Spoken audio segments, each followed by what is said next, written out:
आप में से कितने लोगों के पास में डायरियां हैं लिखने के लिए? कुछ भी सभी के पास में है।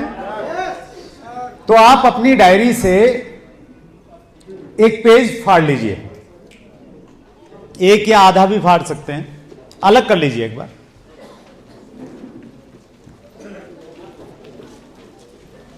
और अगर आपके पास में नहीं है तो पड़ोसी से थोड़ा रिक्वेस्ट कर लीजिए कि प्लीज आधा। रिक्वेस्ट करनी आती है ना आपको?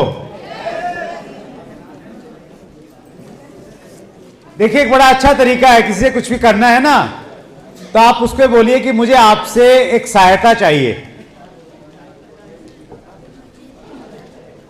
अभी संजय जी मेरे साथ में थे, हम लोग रूम पे कुछ थोड़ा एक प्रेजेंटेशन पे काम कर रहे थे, तो मैंने घर पे बेटे को फोन किया, विशाल को। तो मैंने पहला सेंटेंस से बोला उससे, बेटा अपना खुद का बेटा है, हेलो, डांट के भी काम करवा सकते हैं, लेकिन मैंने उसको ये बोला कि विशाल मुझे तुम्हारी सहायता चाहिए। तो सहायता मांगने से लोग सहायता करते या नहीं करते हैं? तो कुछ भी किसी से कुछ मांगना है तो पहला सेंटेंस आपका ये होना चाहिए, मुझे आपकी सहायता चाहिए। तो जिनके पास में डायरियां नहीं है तो वो बोलिए पड़ोसी से कि मुझे आपकी सहायता चाहिए।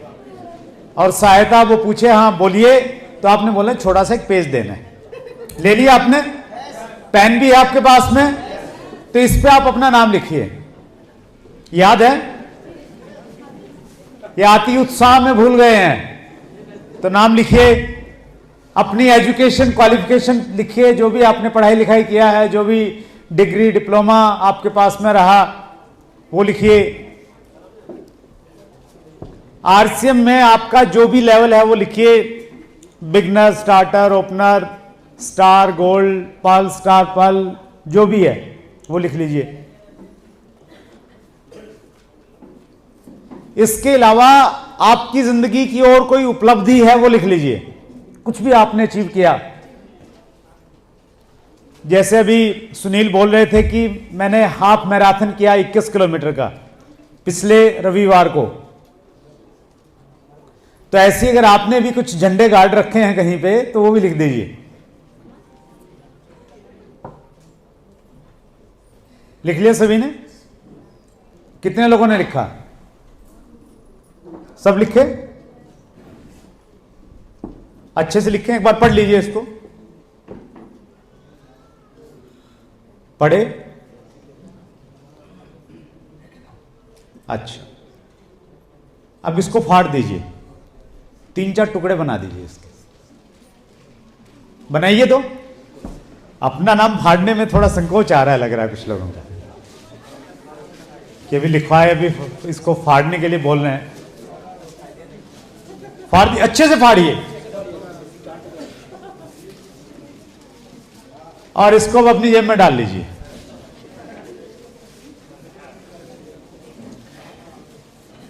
और अब ये मान लीजिए कि आपकी न कोई एजुकेशन क्वालिफिकेशन है, न आपके पास कोई पिन लेवल है, न आपने कुछ झंडे गाड़े हैं, आप बिल्कुल एक बच्चे की तरह बैठ के सीखने के लिए तैयार हैं। कई बार हमारी डिग्रियां है ना, हमें सीखने नहीं देती। हमें लगता है कि मैं तो बड़ा अचीवर हूं, अभी थोड़ा मुझे सीखने की कोई ज्यादा आवश्यकता है, मैं तो इसलिए आगे ऑफलाइन ने बुलाया था। तो सीखने के लिए तैयार हैं? तो एक काम और कीजिए, आपके बगल में जो साथी बैठे हैं उससे हाथ मिलाइए। और हाथ भी एलडीपी वाला जो हाथ मिलाना होता है ना, वो गर्मजोशी वाला होता है, ढीला ढाला सेमिनार वाला नहीं, गर्मजोशी वाला। हाथ मिलाया? अच्छे से मिलाइए, सभी ने मिलाना है। और सामने वाले को बोलिए, मैं सीखने के लिए तैयार हूं।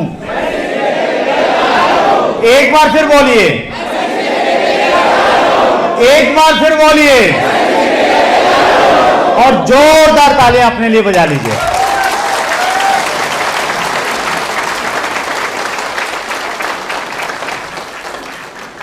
तैयार हैं सीखने के लिए?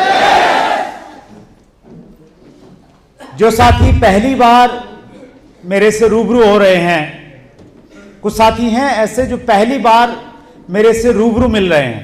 कितने साथी हैं जो फर्स्ट टाइम लाइव हम लोग मिल रहे हैं एक दूसरे से? एक बार खड़े होंगे अपनी जगह से जो पहली बार मिल रहे हैं। वाह, देखिए आधा हॉल तो नए मेहमानों से भरा हुआ है आज। बहुत जोरदार तालियां बजाएंगे हम सभी साथियों के लिए।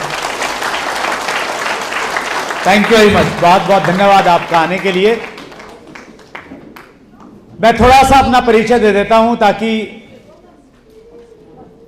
वैसे तो मेरे कई सारे परिचय हो गए हैं। एक परिचय मेरा यह है कि मैं पिछले 24 साल से आरसीएम से जुड़ा हुआ हूं और आरसीएम का डायमंड हूं। उसके साथ में एक दूसरा परिचय यह है कि मैं डायरेक्ट सेलिंग एसोसिएशंस के साथ में पिछले 13 सालों से बड़ी क्लोजली जुड़ा हुआ हूं और गवर्नमेंट के साथ में मिलके डायरेक्ट सेलिंग उद्योग को सही तरीके से आगे बढ़ाने के लिए काम कर रहा हूं।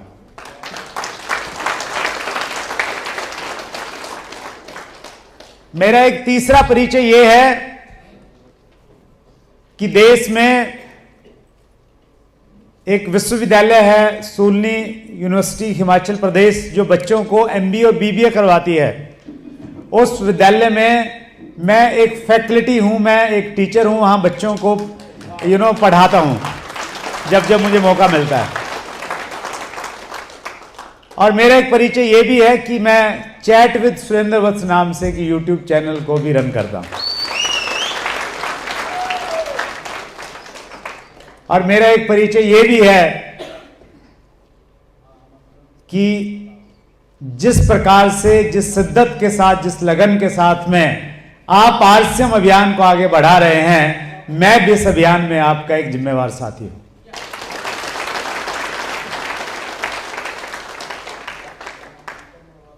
चौबीस साल पहले जब मैं आरसीएम में आया, उससे पहले मैं एक केबल ऑपरेटर था।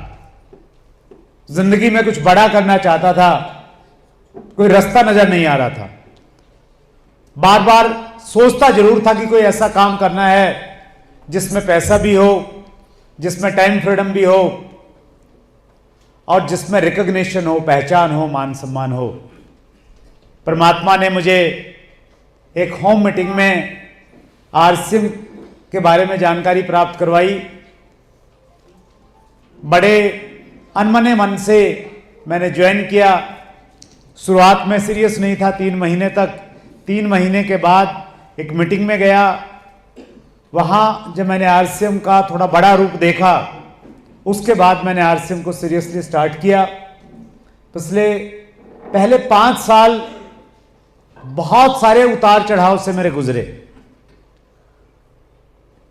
पहले 5 सालों की मैं, एक समय ऐसा था जब मैंने आरसीएम करते हुए 2 साल हो गए थे और मैं एक ऐसे दोराहे पे खड़ा था 2 साल काम करने के बाद, जहां मैंने ये डिसाइड करना था कि मैं आरसीएम को छोड़ दूं या इसे आगे लेके चलूं। क्योंकि उस समय मेरे ऊपर में 2 लाख रुपए का कर्जा हो गया था। 2003 की बात है ये। और उस समय 2 लाख बहुत बड़ा अमाउंट था, बहुत बड़ी रकम थी। और वो एक फाइनेंसर से लिया हुआ था, उसके ऊपर जो ब्याज है, जो इंटरेस्ट है, वो बहुत ज्यादा था। एक तो मुझे लगता था कि मैं छोड़ देता हूं, इतना कर्जदार हो गया हूं। और दूसरा, कई बार मुझे ये लगता था कि अब मैंने सीख लिया है, बहुत सारे लोग इसमें कामयाब हैं, मैं भी शायद एक दिन कामयाब हो जाऊंगा। और मैं परमात्मा का शुक्रगुजार हूं कि उसने मुझे दूसरा रास्ता चुनने के लिए प्रेरित किया, सद्बुद्धि दी और मैंने चुना कि मैं आरसीएम ही करूंगा। और उसके बाद में परिस्थितियां बदली। 5 साल मैंने आरसीएम में जब काम किया था, 5 साल के बाद मैं पूरी तरह से फाइनेंशियली फ्री हो गया था। और उस समय मेरी एक ऑडियो आई थी, आपने कुछ लोगों ने सुनी होगी, 45 साल या 5 साल। कितने लोगों ने सुनी है? अभी भी वो आपको यूट्यूब पे मिल जाएगी, 45 साल या 5 साल सुरेंद्र वत्स डालेंगे तो मिल जाएगी। उसमें मैंने ये कहा था कि आप अगर धन प्राप्त करना चाहते हैं, धन अर्जित करना चाहते हैं, तो आपके पास में ट्रेडिशनल तरीके तो दो हैं। या तो आप जॉब कीजिए, नौकरी कीजिए, या फिर अपना कोई पुराना व्यापार, काम धंधा, कुछ दुकानदारी कर लीजिए। तो एक तरीका तो है ये। दूसरा तरीका ये है कि आप आरसीएम कीजिए। जॉब में और ट्रेडिशनल बिजनेस में, दुकानदारी में जो आप 45 साल में नहीं कमा पाएंगे, कर पाएंगे, वो आरसीएम में आप 5 साल में कर सकते हैं।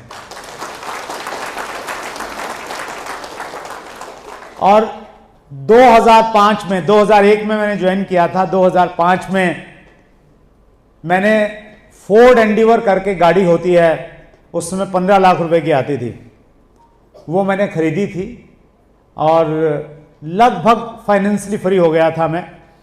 और उसके बाद में फाइनेंशियल फ्रीडम वाली ज़िंदगी 2005 से आज 19 सालों से फाइनेंशियल फ्रीडम वाली ज़िंदगी जी रहा हूं।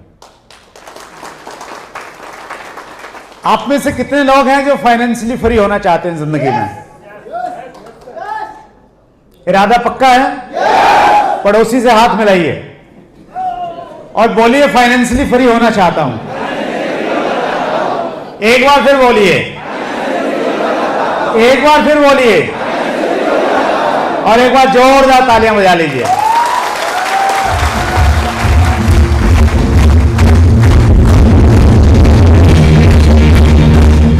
पिछले 24 सालों में मैंने बहुत कुछ सीखा है। जो सीखा है उसका कुछ अंश आज मैं आपको देने का प्रयास करूंगा। आपने अगर यहां पे आने की जहमत उठाई है, आने की तैयारी की है, तो मैं भी आपसे बातचीत करने की अच्छी तैयारी करके आया हूं आपके बीच में। एक चीज कहना चाहता हूं कि जिंदगी में सीखना का मौका जब भी आपको मिले, उसको गवाइए मत। आप अगर अगले लेवल पे जाना चाहते हैं तो पहले आपने अपने आप को अपडेट करना पड़ेगा, अपग्रेड करना पड़ेगा। हेलो, आपके पास में जो नॉलेज है, जो स्किल्स आपके पास में हैं, उसकी वजह से आपके पास आपका मौजूदा लेवल है। आप अगर बिगनर हैं, बिगनर बने हैं, तो आपके पास जो नॉलेज है, जो स्किल्स है, उससे बने हैं। यस और नो? अगर आज आप इमराल्ड के लेवल पे हैं तो आपके पास जो नॉलेज, स्किल्स है, उस पर आप इमराल्ड बने हैं। अगर आपने उससे आगे के लेवल पे जाना है तो आपको और ज्यादा सीखने के लिए तैयार रहना पड़ेगा और सीखने के अवसर को ग्रैब करना पड़ेगा, मजबूती से पकड़ना पड़ेगा।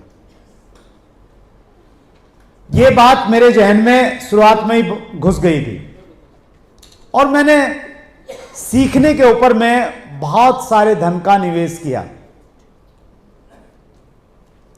जैसे हम पैसे का निवेश करते हैं ना, आरडी कर देते हैं, रेकरिंग डिपॉजिट्स, हर महीने कुछ पैसा जमा होता है। कुछ लोग शेयर मार्केट में निवेश करते हैं और उसका आपको क्या मिलता है? रिटर्न्स मिलते हैं। यस और नो? मेरे अनुभव के अनुसार सबसे ज्यादा रिटर्न्स अगर आपको किसी चीज से मिलेंगे वो आपकी सेल्फ इन्वेस्टमेंट से मिलेंगे, जो इन्वेस्टमेंट आप अपने ऊपर में करेंगे।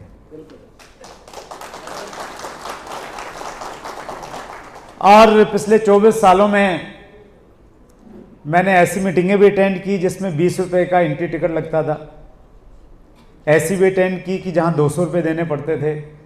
ऐसी भी अटेंड की जहां 20,000 रुपये देने पड़ते थे। और ऐसी भी अटेंड की जहां 3 दिन के 50,000, 60,000 रुपये भी देने पड़े।